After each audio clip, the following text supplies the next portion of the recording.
Hi, remember me? I'm back today with a video to talk about the Sigeli 150 watt.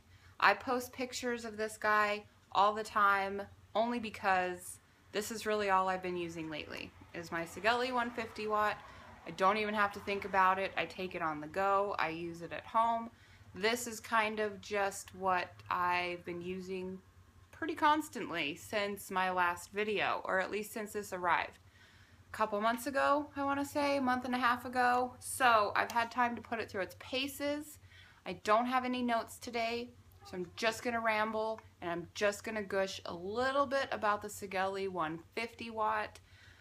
I figure I should probably get this video out before there's like another version of the Sigeli that comes out in, I don't know, just a matter of months. So this is it. I did get the special edition that, well, a fully magnetic door, has this engraving little guy on it, and yeah, it's on the other side too, but this is the edition I got. I've actually dropped it and it's kind of scuffed in places, but that's just my life. I'm kind of clumsy and it still works. It's not, I've not had any problems even though I've dropped it a couple of times.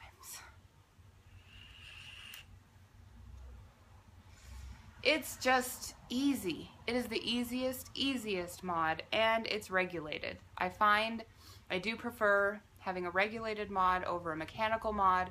I don't have to worry about voltage drop or any of that. I just put batteries in it, I could put a tank on it, I could put an RDA on it, and that's it. I'm good. And I've traveled with this thing. Recently I was on an airplane. I did not use this on an airplane just out of respect for fellow passengers. I did bring my Kanger. That has nothing to do with the Sigeli, but I did not use this like on an airplane. I probably wouldn't recommend it, but I didn't have any problems getting it through TSA security because I did carry it on with me. Yeah, there's loads and loads of specs on this guy online, so I'm not gonna give you like the specs on it. But this goes from 10 to 150 watts. Usually my builds come out to 0.3, 0.4, somewhere in that, and I think the highest I've rocked this is like 41 watts. So I've never pushed this to the max, to the 150. I just don't build that low. It's just not my preference. Works every time. I've not had a problem with this mod whatsoever.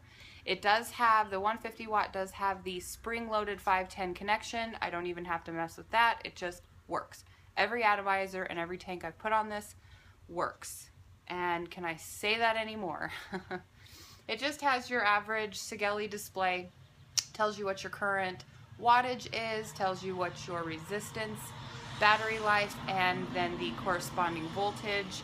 I'm currently 41 watts, like I said, which puts me at 4.1 volts on a 0.4 build, and I have 60% battery currently. And two batteries. This does house two 18650 batteries. These two batteries together will last me all day.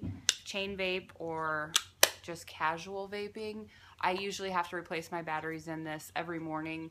That's just how I vape. And that's kind of all I really have to say about the Sigeli. If you're looking for a box mod or you're looking to upgrade to a box mod, you cannot, in my opinion, go wrong with this guy. I've not had any issues. I've already said that too. But just so you know, this is my favorite mod. I recommend it to anybody who's looking to upgrade to a box mod or just get a mod that they don't have to fiddle and like fuck with, right?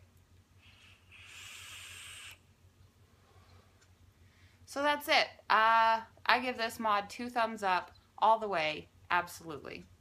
Another thing I wanted to just mention, I do have a Hellboy clone RDA on top. It's the square RDA, but the deck itself is just your standard round with the 4-post design. I'm just getting to know this. I got it I didn't get it. My husband got it for him, and he let me test it out. I haven't taken it off my mod since last weekend, last Monday, Tuesday. I think that's when I got back from my trip. So I'm liking it quite a bit. It doesn't really leak that much. It has on me because I'm an overdripper. But it's a little tricky to get on and off. The O-rings are pretty tight on it. But what I do is I prefer to get a wider bore drip tip that I can just drip right through, so I don't have to mess with pulling the top cap on and off. And that's just what I've been using this week. So obviously I can't compare the Hellboy clone to the authentic, and I don't know if I've experienced enough of it to do like a full discussion about it, but that's what I've been using. We also picked up these drip tips somewhere on eBay. I'm not really the one that's doing the mod shopping or the like accessory shopping lately. My husband's been doing that, but he picked up these tiny little short acrylic drip tips from Two Puffs, and what it is, it's actually, you get two of these ones. I don't know if it's acrylic, sorry, my animals are fighting. I don't know if this is acrylic or Delrin, but it comes with one that's identical to this that's metal, so you kind of get two drip tips in one if you want to rock it that way. I kind of just prefer the shorter, sleeker design and feel of it, so that's kind of new. Yeah. So there you have it. Sorry about my absence over the last, has it been 2 months since I made a video? Not a lot has really changed. Like I said, I've just been using the Sigeli, rotating out some of my atomizers. My tugboat, I think, is still kind of my favorite, but this might be a contender, the Hellboy clone. I don't know what else has been new. I have not gotten my hair cut, if you can't tell. I look kind of like a Canadian hockey player, which I don't have anything against Canadian hockey players. The look on me is a little rough. So I've just been sporting the bandana.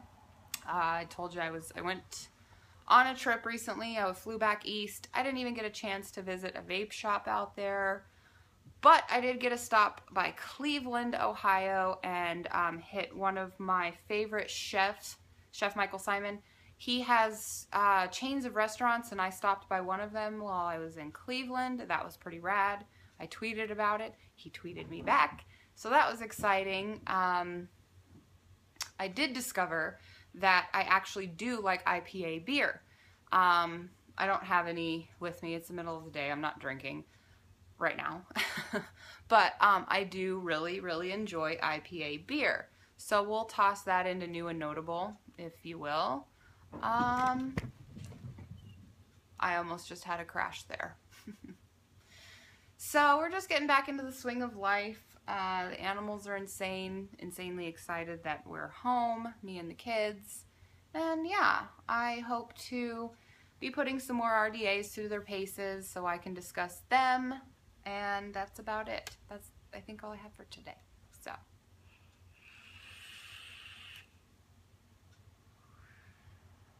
Thank you for all of your recent comments, everybody.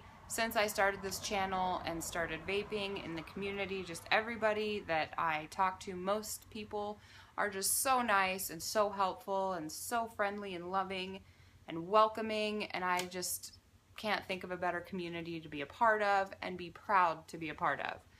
There is a lot of advocacy stuff going on that I would highly encourage everybody who vapes currently to get involved in, kind of know the current legislation that is just all over the country. Each state's different, but there is a lot of advocacy information over on CASA.org. There's several other sites. If you like vaping, how you're vaping now, or something similar to this, please pay attention to all the calls to action. Do what you can to protect your rights, otherwise this will be gone, or somewhere along the lines of maybe double the cost. Pay attention to some advocacy stuff. I'm in Colorado. There's not a lot of it going on here now. but I know that there are some states out there that are getting hit really, really hard. So pay attention. If there's really important updates that I feel worthy to share specifically, I will do that in upcoming videos.